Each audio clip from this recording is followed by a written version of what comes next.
નમસ્કાર, good morning. સવારની શરૂઆત કરીએ ન્યૂઝપેપરની મુખ્ય હેડલાઇન સાથે. સૌથી પહેલા ગુજરાત સમાચાર. ટ્રમ્પે ફરી એક વખત લવારો કર્યો અને કહ્યું કે ભારત અને ચીન નરકના દ્વાર છે. અમેરિકામાં જન્મના આધારે નાગરિકતા ન આપવા મુદ્દે રૂઢિવાદી પોડકાસ્ટર માઇકલ સેવેજને ડોનાલ્ડ ટ્રમ્પે સમર્થન આપ્યું. ભારત ચીનની લેપટોપ ગેંગ અમેરિકામાં નોકરી છીનવે છે તેવું સેવેજનું કહેવું છે. પોડકાસ્ટર સેવેજે બર્થરાઇટ સિટીઝનશીપનો વિરોધ કર્યો. પશ્ચિમ બંગાળમાં હિંસા વચ્ચે ઐતિહાસિક 92.72% મતદાન થયું. તમિલનાડુમાં એક જ તબક્કામાં 85.14% મતદાન થયું. પશ્ચિમ બંગાળમાં 92.69% મહિલા, 90.92% પુરુષો.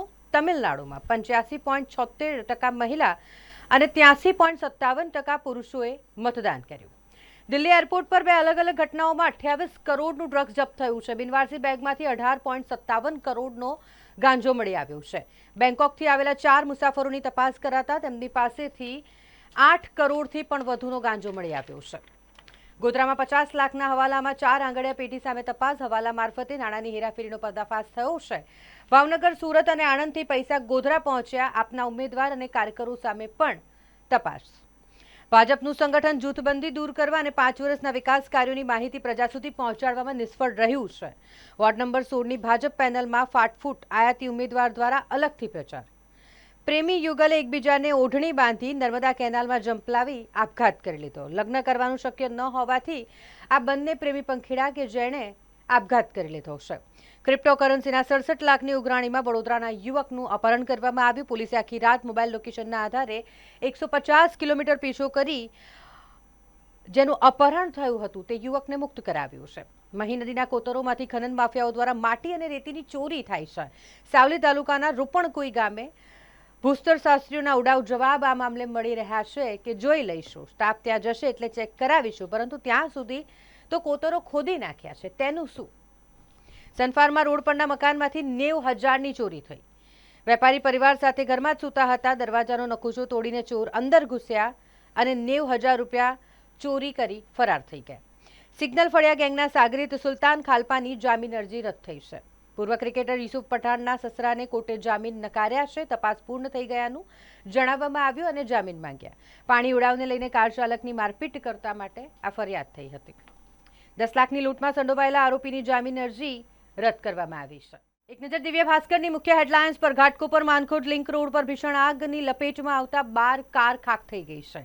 ઇસ્લામમાં મહિલાઓને મસ્જિદમાં નમાઝ પઢવા પર કોઈ પ્રતિબંધ નથી. All India Muslim personal law બોર્ડે આ કહ્યું છે. ટ્રમ્પે ભારતને નરક ગણાવ્યું અને પછી બચાવ કરતા કહ્યું કે મહાન દેશ છે. અમેરિકી પ્રમુખનું અભી બોલા અભી ફોક, આ પ્રકારના નિવેદન તેમના આવતા રહેશે. કાળાબજારી. ગ્રાહકોના મોબાઈલ નંબર બદલી 900 રૂપિયાના ઘરેલું ગેસનું 4,000માં બેફામ વેચાણ. ગ્રાહક નંબર બદલે એટલે જાણકારી મળતી નથી. 8,000 જેટલા કમર્શિયલ ગેસ સિલિન્ડરની કાળાબજારી થઈ. મણિપુરમાં મહિલાઓ રણચંડી બની છે. દિવસે રસ્તા જામ અને રાત્રે મશાલ રેલી કઢાઈ છે. આખરી ગરમીનું પરિણામ. રાજકોટમાં 42 ડિગ્રી કરતાં વધારે તાપમાન નોંધાયું અને અમદાવાદમાં 41 ડિગ્રી કરતાં વધારે તાપમાન નોંધાયું છે. કેદારનાથ યાત્રાના પહેલા જ દિવસે ગુજરાતીનું હૃદયરોગના હુમલાને કારણે મોત નીપજ્યું. વહીવટી તંત્રની બેદરકારીથી મૃતદેહ 5 કલાક સુધી રઝળતો રહ્યો. બેન્કિંગ સિસ્ટમમાં એઆઈના જોખમ પર નાણામંત્રીની બેન્કોના પ્રમુખ સાથે બેઠક મળી. વોટ્સએપ યુનિવર્સિટી સિવાય બધાના મંતવ્યોનું સન્માન છે. સુપ્રીમ કોર્ટે કહ્યું છે પેટ્રોલ અને ડીઝલ મોંઘા થશે. કોટક આવો કોઈ પ્રસ્તાવ.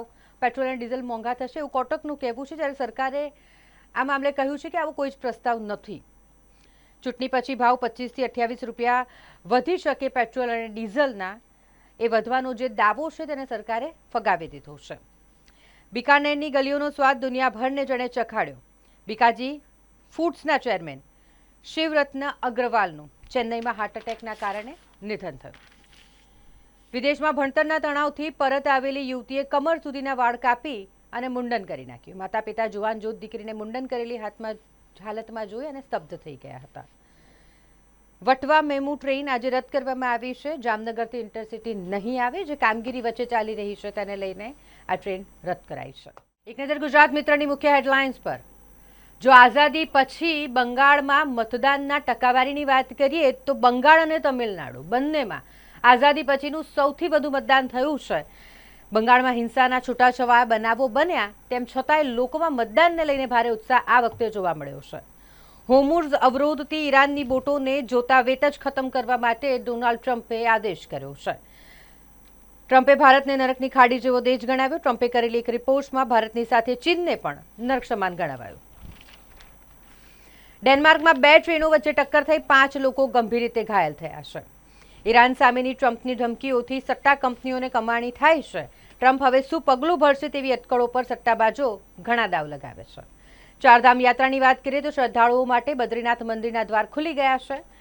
નર અને નારાયણ પર્વતો વચ્ચે આવેલા મંદિરને ટનબદ્ધ ફૂલોથી શણગારવામાં આવ્યું છે. રણથંભોર જંગલમાંથી એક વાઘ કુનોમાં ચિત્તાના પ્રદેશમાં પ્રવેશી ગયો છે. કમાન્ડોઝે જહાજ કબજે કર્યું તેનો વિડીયો ઈરાને જારી કર્યો છે. વિડીયોમાં જોઈ શકાય છે કે માસ્કધારી કમાન્ડોઝ જહાજ પર ચડીને તેના પર કબજો જમાવે છે. શરદ પવારને હોસ્પિટલમાંથી રજા આપવામાં આવી છે. તેઓ હાલ તબિયત ખરાબ હોય એટલે હોસ્પિટલમાં સારવાર હેઠળ હતા. ઈરાનના દેશ નિકાલ કરાયેલા ક્રાઉન પ્રિન્સ રેઝા શાહ પહેલીવાર જર્મનીમાં તેના પર લાલ પ્રવાહી ફેંકાયું છે. ફ્રાન્સે ભારતીય નાગરિકો માટે વિઝા મુક્ત ટ્રાન્ઝિટ શરૂ કર્યું છે.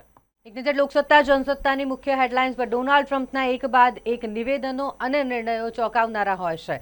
ડોનાલ્ડ ટ્રમ્પે આર્મી બાદ હવે નેવી ચીફને પણ બરતરફ કરી નાખ્યા છે. ખાડીમાં માઇન્સ બિછાવતી તમામ બોટ્સને જોતા જ ઉડાવી દો તેવું ડોનાલ્ડ ટ્રમ્પે નિવેદન આપ્યું છે, આદેશ આપ્યો છે. હોર્મુઝને લઈને ટ્રમ્પનો આ નવો આદેશ કહી શકાય. પ્રદર્શનકારીઓને મુક્ત કરવાનો ઈરાને નિર્ણય લીધો છે.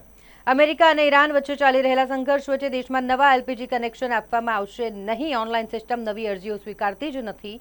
હોર્મુઝ સ્ટ્રેટ બંધ રહેતા દેશભરમાં એલપીજી પુરવઠાને ગંભીર અસર થઈ. ઈરાન યુદ્ધની ભારત પર માઠી અસર. બમણા ભાવે 25 લાખ ટન યુરિયા ખરીદ્યું. 2 મહિનામાં યુરિયાની કિંમતો બમણી થઈ છે. આ યુદ્ધની અસર ગ્લોબલ માર્કેટમાં જોવા મળી રહી છે. આ યુદ્ધના કારણે ગ્લોબલ માર્કેટમાં હલચલ છે. ડિજિટલ અરેસ્ટની વાત કરીએ તો 5 બેંકોને પીડિતને 1.3 કરોડ ચૂકવવા માટે આદેશ કરવામાં આવ્યો છે. દેશમાં પહેલી ઘટના. બેંકો નિર્ધારિત સુરક્ષા પ્રોટોકોલનું પાલન કરવામાં નિષ્ફળ રહી અને માટે આ આદેશ કરવામાં આવ્યો છે. 42 ડિગ્રી ગરમીમાં 15 થી 25 વર્ષની કિશોરીઓની ક્રિકેટ મેચનું આયોજન થયું છે. બરોડા ક્રિકેટ એસોસિએશનના વધુ એક વિચિત્ર નિર્ણયથી વિવાદ સર્જાયો છે. ભત્રીજી પર દુષ્કર્મનો પ્રયાસ કરનાર કાકાને 5 વર્ષની સખત કેદની સજા ફટકારવામાં આવી છે. અકસ્માતમાં રણુ ગામના આધેડ બાઇક ચાલકનું ઘટના સ્થળે મોત નીપજ્યું. પાદરા હાઈવે પર બાઇક અને ડમ્પર વચ્ચે અકસ્માત સર્જાયો હતો. ચૂંટણી પહેલા જ વડોદરાને ભેટ મળી ગઈ છે. શહેરમાં પીએમ ઈ બસનું આગમન થઈ ગયું છે. શહેરમાં 100 ઈ બસ દોડશે, જે પૈકી 7 બસ વડોદરા આવી છે. રવિવાર સુધીમાં વધુ 32 બસ આવશે. શહેરની સિટી બસ સેવા વધુ આધુનિક અને સુવિધાજનક બનશે.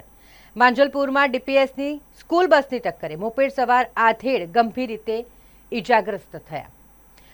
માંડવીથી ખંડેરાવ માર્કેટ સુધી પ્રદેશ ભાજપ પ્રમુખનો રોડ શો યોજાયો અને જેમાં હજારો લોકો જોડાયા હતા. મતદાન દરમિયાન 19 વોર્ડના અવિરત વીજ પુરવઠા માટે 46 જેટલી ટીમો તૈનાત કરવામાં આવી છે.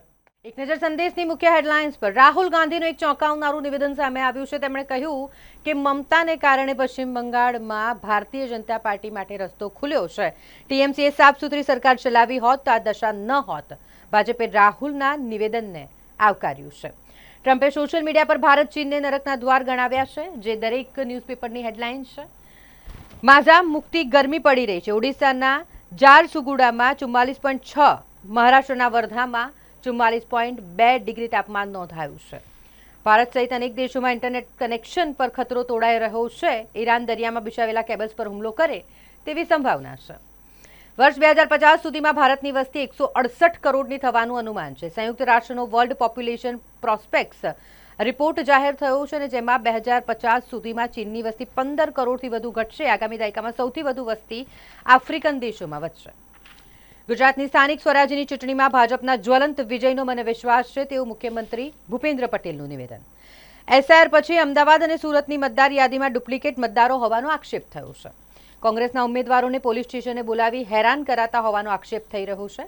અમદાવાદના 505 નવા પ્રોજેક્ટ સાથે પ્રથમ નંબરે, જ્યારે સુરત બીજા સ્થાને છે. અમદાવાદમાં 222 રેસિડેન્શિયલ અને 68 કમર્શિયલ પ્રોજેક્ટ રેરામાં નોંધાયા છે.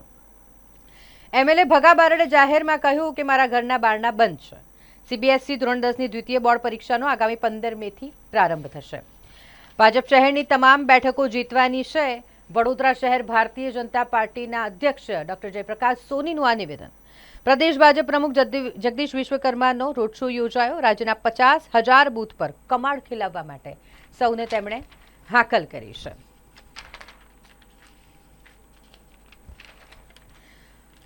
સેન્સેક્સની વાત કરીએ, 852 પોઈન્ટના કડાકા સાથે ફરી સેન્સેક્સ 78,000થી અને નિફ્ટી 24,200થી પણ નીચે સરક્યો છે। રૂપિયો ફરી 94થી નીચે સરક્યો, 28 પૈસા તૂટીને 94.11 પર બંધ થયો છે।